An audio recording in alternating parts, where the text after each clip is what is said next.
Yemen ने मुत्तहिदा अरब अमारात के साथ दिफाई मुआहदा मनसूख कर दिया। यूएई की अफवाज को 24 घंटों में मुल्क छोड़ने का हुक्म। सदारती काउंसिल के सरबराह ने फैसला सऊदी क़यादत में कायम मिलिट्री इतिहाद के यमन की मकला बंदरगाह पर फजाई कार्रवाई के बाद किया। सऊदी इतिहाद का कहना है कार्रवाई यूएई की हिमायत याफ्ता सदरन ट्रांजिशनल काउंसिल को मिलने वाली गैर मुल्की फौजी मुआवनत के खिलाफ की गई। सऊदी वजारत खारजा का कहना है यूएई के इक़दाम खतरनाक हैं।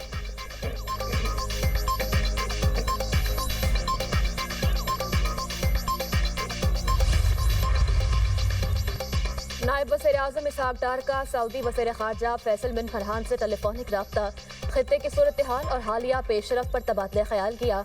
इसहाक डार ने दो तरफा ताल्लुकात में मस्बत पेशरफ पर इत्मीनान का इजहार किया।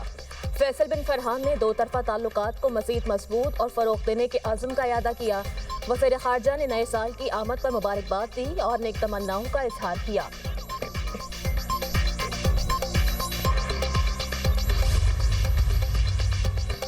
लाहौर के हल्के N130 से नवाज शरीफ की कामयाबी का नोटिफिकेशन दुरुस्त करार।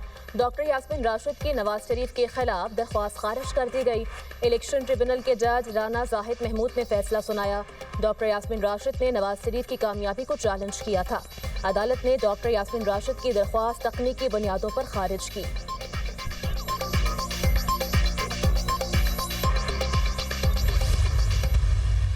स्पीकर, उनकी छेड़ बन गई है कि लाहौर कैसा लगा। अब मुझे बताइए लाहौर कैसा लगा। ये गलत सवाल है। या ये पूछा जाए कि जी दहशतगर्दी जो है वो केपीके के अंदर हो रही है, आप उसका नोटिस क्यों नहीं लेते। जनाब चेयर, जो कुछ पंजाब के सहाफ़ियों के साथ, जो प्रेस क्लब गैलरी के लोगों के साथ किया गया, जनाब स्पीकर, मैं भी एहतजाज के तौर पर मैं भी इसके ऊपर वॉकआउट करती हूँ। जी वज़ीर इत्तलात पंजाब का वज़ीर आला केपी के दौरे लाहौर के दौरान रवैये पर पंजाब असेंबली से वॉकआउट। आज़मा बुखारी ने कहा सुहेल आफरीदी की जानिब से पंजाब असेंबली और सहाफ़ियों के साथ नामुनासिब रवैया रखा गया। अपोजिशन लीडर कहते हैं आज़मा बुखारी ने लोगों को प्लांट किया था। मुझ पर झूठे इल्ज़ाम लगाने पर हद तक इज्जत का दावा कर रही हूँ। एहतजाज के तौर पर वॉकआउट करती हूँ। मीडिया से गुफ्तगू में कहा मरियम नवाज के अवाम से किए वादे पूरे कर रहे हैं। सरकारी सतह पर इतना बड़ा कैंसर हॉस्पिटल मुल्क में कहीं भी नहीं। वज़ीर आला मरियम नवाज को अधूरे मंसूबों के इफ्तिताह करने का शौक नहीं।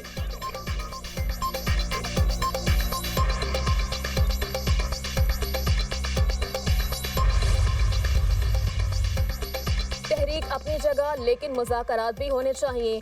चेयरमैन पीटीआई बैरिस्टर गौहर की दाहगल नाके पर मीडिया से गुफ्तगू। कहा हालात जैसे तकाजा कर रहे हैं मुज़ाकरात वैसे नहीं हो रहे। हालात की नौयत को मद्देनजर रखते हुए दिल बड़ा करें।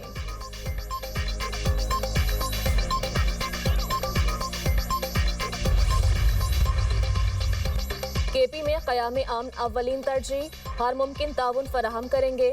वज़ीर दाखिला मोहसिन नकवी की गवर्नर केपी फैसल करीम कुंडी से मुलाकात में गुफ्तगू। गवर्नर केपी ने सूबे को दरपेश सिक्योरिटी चैलेंजेस से आगाह किया। वज़ीर दाखिला मोहसिन नकवी ने कहा फितनाल ख्वारिज और उनके सहूलतकारों के खात्मे के लिए मुश्तरका इक़दामात जारी हैं। ख्वारिज के खिलाफ किसी किस्म की राहत नहीं बरती जाएगी। मुलाकात में केपी में अमन और अमान की मजमूई सूरत हाल पर तफसीली तबादला ख्याल हुआ।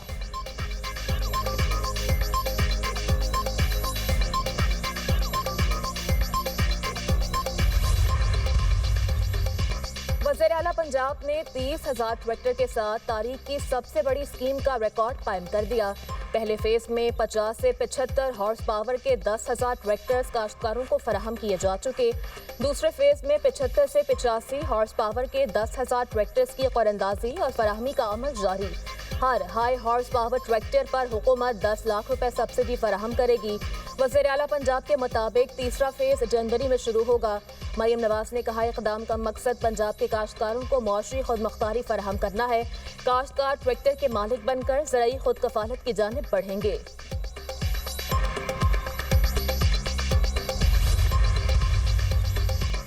सिंध काबीना ने सनती इलाकों की तरक्की के लिए 2.9 अरब रुपए की मंजूरी दे दी। वज़ीर आला सिंध की ज़ेर सदारत काबीना का इजलास। थर्ड पार्टी मोटर इंश्योरेंस के निफाज का अहम फैसला। सेल्स टैक्स 15 से कम करके 5% करने की मंजूरी। मुराद अली शाह ने कहा शहर के तमाम सनती इलाकों की सड़कों और निकासी आब के निज़ाम की मरम्मत की जाएगी। जनवरी के दूसरे हफ्ते से दोबारा अवामी कचहरियाँ शुरू की जाएं। शिकायत का अजाला ना हुआ तो मुतल्लिका अफसरान के खिलाफ कार्रवाई की जाएगी।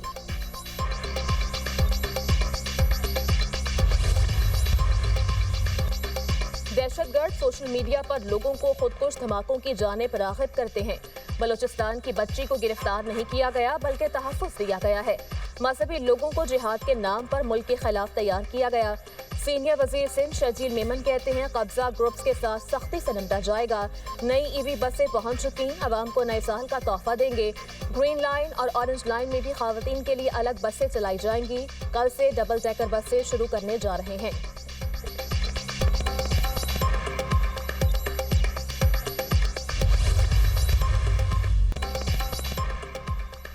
PIA का लंदन के लिए परवाजें शुरू करने का ऐलान। 29 मार्च से इस्लामाबाद से लंदन के लिए हफ्तावार 4 परवाजें ऑपरेट की जाएंगी। लंदन की परवाजें हीथ्रो एयरपोर्ट के जदीद तरीन टर्मिनल 4 से ऑपरेट होंगी।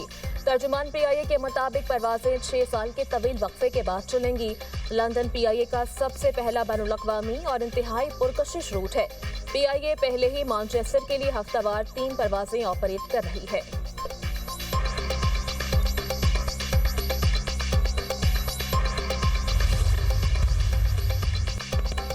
पाकिस्तान फ्रीलांसिंग करने वाला तीसरा बड़ा मुल्क बन गया। वज़ीर ख़जाना मोहम्मद औरंगज़ेब का कहना है नौजवानों को हुनरमंद बनाने पर फोकस है। नौजवान हमारी सबसे बड़ी मौशी ताकत बन सकते हैं। मुल्क में असल मसला नज़्म व ज़ब्त की कमी है। मौशी इस्लाहात के लिए काम कर रहे हैं। फ्रेमवर्क महज एक पॉलिसी बयान नहीं, मालियाती ढांचा है। पाकिस्तान पांडा बॉन्ड्स के इजरा के लिए तैयार है। पांडा बॉन्ड्स के इजरा से पाकिस्तान को दुनिया की दूसरी बड़ी कैपिटल मार्केट तक रसाई हासिल होगी।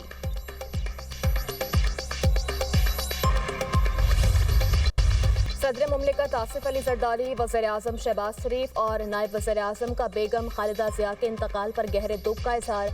आसिफ अली जरदारी ने कहा खालिदा ज़िया की क़यादत और खिदमत को याद रखा जाएगा। वज़ीर आज़म ने कहा बेगम खालिदा ज़िया बांग्लादेश की खिदमत और तरक्की की अलामत थी।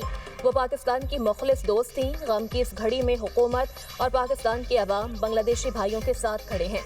नायब वज़ीर आज़म इसहाक डार की भी खालिदा ज़िया के इंतकाल पर दिली ताज़ियत। इसहाक डार ने बेगम खालिदा ज़िया के दर्जात की बुलंदी और अहले खाना के लिए सब्र की दुआ की।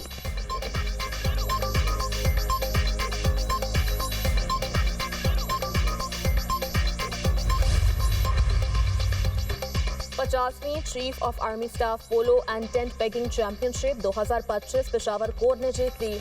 Army chief of defence forces field marshal Syed Asim Munir की बतौर मेहमान खुसूसी शिरकत।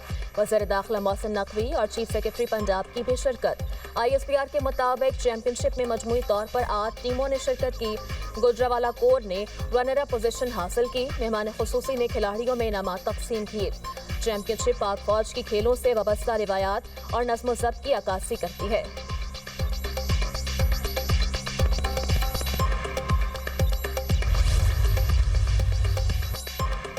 IG KP ने शिकायत के अंबार लगा दिए। KP में अमन और अमान की सूरत हाल पर कायम खुसूसी सिक्योरिटी कमेटी का इजलास। जुल्फ़िकार हमीद ने कहा KP पुलिस के पास वो वसाइल नहीं जो होने चाहिए।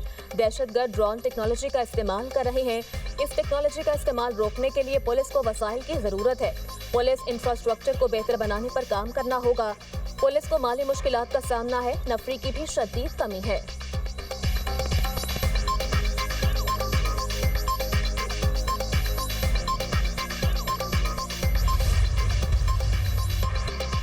बसंत की इजाजत का डिप्टी कमिश्नर लाहौर का नोटिफिकेशन। लाहौर हाई कोर्ट में चैलेंज। दरख्वास्त में कहा गया डिप्टी कमिश्नर लाहौर की जानिब से 6, 7 और 8 फरवरी को बसंत की इजाजत का नोटिफिकेशन जारी किया गया। पिछले चंद दिनों में डोर फिरने से एक बच्ची और नौजवान जख्मी हुए। Lahore high court deputy commissioner को नोटिफिकेशन वापस लेने का हुक्म दे। अदालत मरकजी दरख्वास्त के हतमी फैसले तक डिप्टी कमिश्नर का नोटिफिकेशन मुअत्तल करे।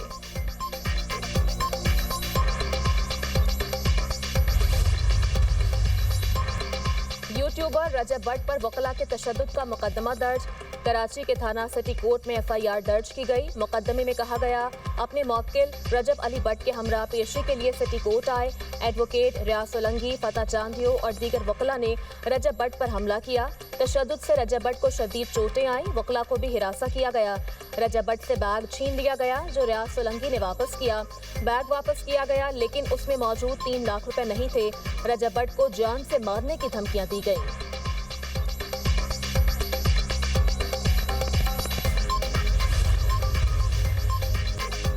गन्ने की फसल मार्केट में आने पर चीनी की कीमत में बड़ी कमी। कराची में चीनी की एक्स मिल कीमत 174 से कम होकर 134 रुपए फी किलो पर आ गई।